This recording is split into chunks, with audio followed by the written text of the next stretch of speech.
এই দেখো আজ পরিষ্কার করতে করতে আমি কি পেয়েছি।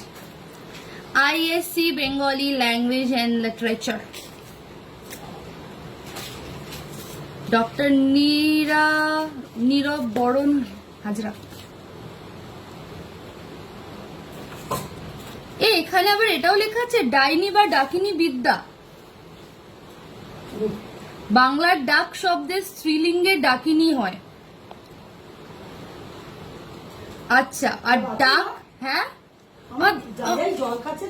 হ্যাঁ দেখো না এখানে ডাকিনী, ডাইনি বা ডাকিনীর বিদ্যা আছে, ব্ল্যাক ম্যাজিক। হ্যাঁ কার ওপর ब्लैक मैजिक করবো? ब्लैक मैजिक करने लायक तो बहुत है, उसमें से 2-3 नाम ऐसे उल्लेखযোগ্য है जिसके ऊपर तो मैं करके ही रहूंगी। আচ্ছা এখানে কি বলছে দেখো, পথের পাঁচালীর অপু নাকি একবার ডাইনি বুড়ির সামনে পড়েছিল, তাই নাকি? অশিক্ষিত আমাদের দেশ নয়, এক সময় ইউরোপের ব্ল্যাক ম্যাজিকের বা ডাকিনী বিদ্যার বেশ জোরালো প্রতিপত্তি ছিল। ব্ল্যাক ম্যাজিক বলে তারা হ্যাঁ কি না না আছে, মধ্যপ্রদেশে সব জায়গায় আছে, ওখানে তো ব্ল্যাক ম্যাজিকের মানে পুরো আখড়া রয়েছে। ব্ল্যাক ম্যাজিক বলে তারা মৃত ব্যক্তির আত্মা নামাতো। আচ্ছা, নানা অলৌকিক কাণ্ড ঘটত।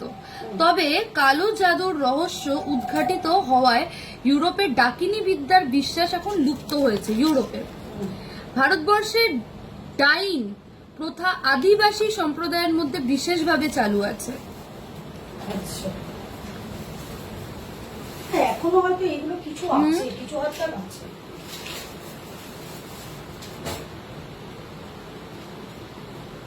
এ দেখো এখানে এক্সাম্পলও দিয়েছে। গবেষকেরা নানা ঘটনার বিশ্লেষণ করে সিদ্ধান্তে পৌঁছেছেন যে সত্যি এই রূপ শক্তি সম্পন্ন কোনো মানুষ সম্ভব নয়।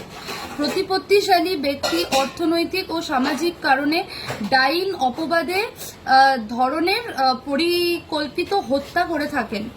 আচ্ছা, সমাজে শিক্ষা বিস্তার ও পুলিশি ব্যবস্থার নিপুণতাই ডাইনি হত্যা, তাকে আমাদের রক্ষা করতে পারে। আমি এটা বুঝলাম না, তার মানেটা আমি বুঝলাম না, অনেক কিছুই আমি বুঝি না।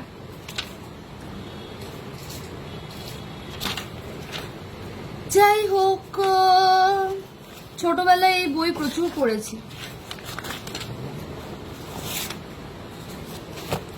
এখানে ছিল গদ্য বিচিত্রা, ফুলের মূল্য, বর্তমান ভারত, এগুলো পড়েছিলাম নাকি, সেকালের সুখ দুঃখ।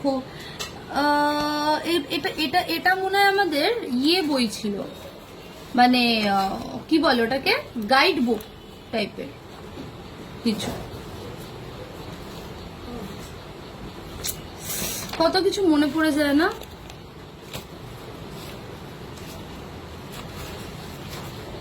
গাইড বুক, গ্রামার বুকও হতে পারে। না না, গাইড বুক, গ্রামার বুক হয়। হ্যাঁ, কেন আমরা যখন রেলের মাটি পড়তাম, ও মা পরীক্ষার সময় হ্যাঁ যে স্টোরিগুলো পড়বো না সেই স্টোরিগুলোর পাশে লিখে রেখেছি লিভ, এলিএভি, এই যে লিভ লিভ লিভ, ছেড়ে দে পড়তে হবে না। একটা তো কেটে হিজিবিজি করে রেখেছি পড়বো না বলে। আচ্ছা, তোমরা কি কেউ রিয়েল দারওয়ান পড়েছো? আর রিয়েল দারওয়ান বাই ঝুম্পা লাহিড়ী একবার পড়ো, খুব দুঃখ লাগবে, খুব দুঃখ। মানে ওই বুড়িমাটা যে বাড়িতে, যে বিল্ডিংটা এতদিন ধরে কাজ করে এসছে, তার একটা স্বভাব ছিল, তার মানে কি বলতো, সবার বাড়িতে গিয়ে উকি ঝুঁকি মারা, সবার ফ্ল্যাটে গিয়ে, এবার বয়স হয়ে গেছে তো, বহু বছর ধরে একটা বয়স্ক মানুষ কাজ করছে। বাবা কি গরম লাগছে, তো বাবা এখন চালাতে গেলে উপরে উঠতে হবে। তো যাই হোক, সে একটু উকি ঝুঁকি মারতো, বা কার বাড়িতে কি রান্না হচ্ছে এগুলো করতো, ঠিক আছে। তো লাস্টে কিছুটা হয়েছিল যে ওখানে তাড়িয়ে দেবে ওখান থেকে, ওই সিঁড়ির তলায় বিছানা পেতে ঘুমোতো, ওখানে তাড়িয়ে দেবে, জানো। রিয়েল দারওয়ান, মানে আমার খুব কষ্ট। হ্যাঁ, লাস্টে লাস্টে বুড়িমাকে ওরা তাড়িয়ে দেবে। আমার খুব কষ্ট হয়েছিল এই স্টোরিটা পড়ার পরে। হ্যাঁ, তুমি তো মানে সমস্ত গল্পগুলো তুমি লিখিয়ে নিতে না। হ্যাঁ, ভেতরে ঢুকিয়ে নিতাম। এই যে বুড়িমাকে লাস্টে ওরা না তাড়িয়ে দেবে, আমার খুব কষ্ট হয়েছিল। এই যে স্টোরিটা বড় ছিল, বুড়িমা mouth full of Ashes, but that is nothing new. What is new is the face of this building. What a building like this needs is a real Darwan. So the residents tossed her bucket and rags, her baskets and reed broom. কি কি ছিল দেখো, bucket ছিল, rats ছিল, যেটা কি বয়স্ক মানুষ, গরিব একটা, মানে বিল্ডিংটাও খুব একটা বড় লোকের বিল্ডিং না, মানে এটা ছাপোষা বিল্ডিং। আর মানে একটা টাইমে এরকমই হয়ে বলছি যাবে কোনো না। স্যালারি পেতো না, স্যালারি বলতো ওরাই আশেপাশে ওরা যায় টুকটাক দিত, ওতেই ওর হতো। হ্যাঁ, তো বলছে বাস্কেট, রিড ব্রুম যেটা দিয়ে ওই ঝাঁটা দিত, down the stairwell, pass the letter box, through the collapsible gate, মানে সব ছুড়ে ছুড়ে ফেলে দিয়েছে, অ্যান্ড ইনটু দ্য অ্যালি, ইয়ের মধ্যে কি বলে তোমার বলো গলিতে, and they tossed out Burima. All were eager to begin their search for a real Darwan. From the pile of belongings, Burima kept only her broom. Believe me, she said once more as her figure began to recede. She shook the free end of her sari, but nothing rattled. মানে কিছু একটা চুরির ওকে বদনাম দিয়েছিল, বুঝলে তো? আর মানে তাই জন্য বলছে she shook the rear end of her sari, but nothing rattled. মানে ওখান থেকে কিছু ঝনঝনিয়ে পড়েনি, কিছু একটা মিসআন্ডারস্ট্যান্ডিং হয়েছিল। খুব কষ্ট লেগেছিল আমার। আহারে, তার তো ওইটাই জায়গা ছিল না, তাকে ওখান থেকে বার করে দিল। এটাই তো, এটা তোমার সেন্টার, সেখান থেকে তোমাদের কেউ বার করে দেয়। এটা তো ইয়ে আমাদের আছে না, খুব খুব খুব মানে কষ্ট। এটা তো মানে এক্সপিরিয়েন্স আমাদের আছে। আরেকটা স্টোরি আছে। এটা এক্সপিরিয়েন্স কিন্তু আমাদের আছে মনে হয়। হ্যাঁ, তোমার নেই কি যে আমাদের হ্যাঁ, শেল্টার থেকে বার করে দেওয়া, যে প্ল্যানিং চলছিল, তখন আমাদের মানসিকতা, তোমার কথা বাদ দিয়ে, কারণ তখন আসলে আমাদের যেতে থাকতো না। হ্যাঁ, আমি, বাবা, দাদা, মা, মানসিক যে অত্যাচার, হ্যাঁ, মানে নিজেদের জায়গা থেকে উৎখাত করে দেওয়ার, যে তাতে কি হলো? মানুষের খারাপ করলে কি তোমার নিজের ভালোটা হবে? হবে না তো। অ্যাট দ্য এন্ড গিয়ে তুমি কি সেই সুখটা পেলে? যেটা করেছো সেটা তো তোমার কাছে ফেরত কোনো না কোনো ভাবে এসছে। এটাই হলো কথা, ভোগ করতে পারলে না। যাই হোক, ওই যে কারোর খারাপ করার চেষ্টা করে তার মাথায় অলওয়েজ চিন্তা থাকে, মানে অশান্তি থাকে, কি করে কারোর খারাপ করব, এই যে চিন্তাটা তাকে আরো পতনের দিকে ঢুকিয়ে দেয়।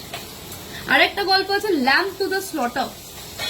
ল্যাম্প টু দ্য স্লটার হলো আমাদের এখন যে থ্রিলার গুলো দেখায় না, মানে ধরো কিলিং এর, মানে হয়তো মানে মেরেছে এটা মাংসর টুকরো দিয়ে, তো মাথার মধ্যে বাড়ি মেরেছে ফ্রোজেন টুকরো দিয়ে, এবার সেটাকে তোমাকে কিভাবে, মানে তোমাকে তো বাঁচতে হবে। তো পুরো ওরকম ভালো লেগেছে, মানে গল্পগুলো যেগুলো আমি পড়েছি একদম মন দিয়ে পড়েছি। আমি জানি গল্পগুলোর যেগুলো আর কি পড়ার মতো না, একটা ফালতু গল্প আছে। $1000 যদি তোমরা পড়ে থাকো কেউ, খুব ভালো, আমার দারুণ লেগেছে। সব থেকে বেকার এখানে এই যে এটা লেজেন্ড অফ স্লিপি হলো আর ওল্ড লাভ বাই জেফরি আর্চার, এগুলো আমার পোষায়নি। একা একাই পড়তাম, একা একাই বুঝতাম, যদি না বুঝতাম গুগলে গিয়ে সার্চ করে দেখতাম কি আছে। কিন্তু আমার এই বইগুলো আমি কোনো ইয়ে করবো না, আমার খুব প্রিয় বই এগুলো। এখন কাউকে জিজ্ঞেস কর, হ্যাঁ, তোর বন্ধু বান্ধব যারা তোর সাথে পড়াশোনা করেছে, জিজ্ঞেস করে তোদের কাছে এই বইটা আছে, তোদের কাছে কি যেন রাজস্বী না কি যেন, এই যে রাজস্বী রবীন্দ্রনাথ ঠাকুর আছে, কেউ বলতে পারবে না। কেউ কোনো গল্পের মানে বলতে পারবে না, যারা পড়াশোনা করেছে তারা পারবে। তোর ইয়ের কথা বলছি, তোর স্কুলে যারা পড়াশোনা করেছে।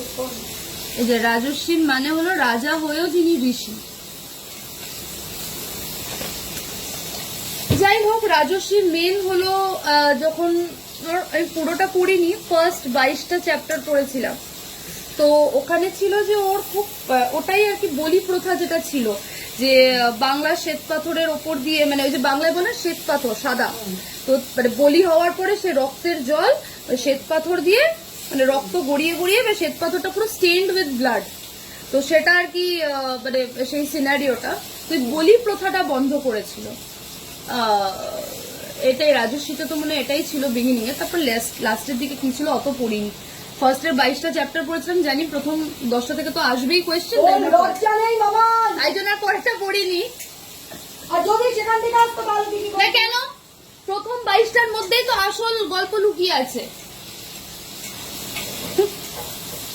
চলো।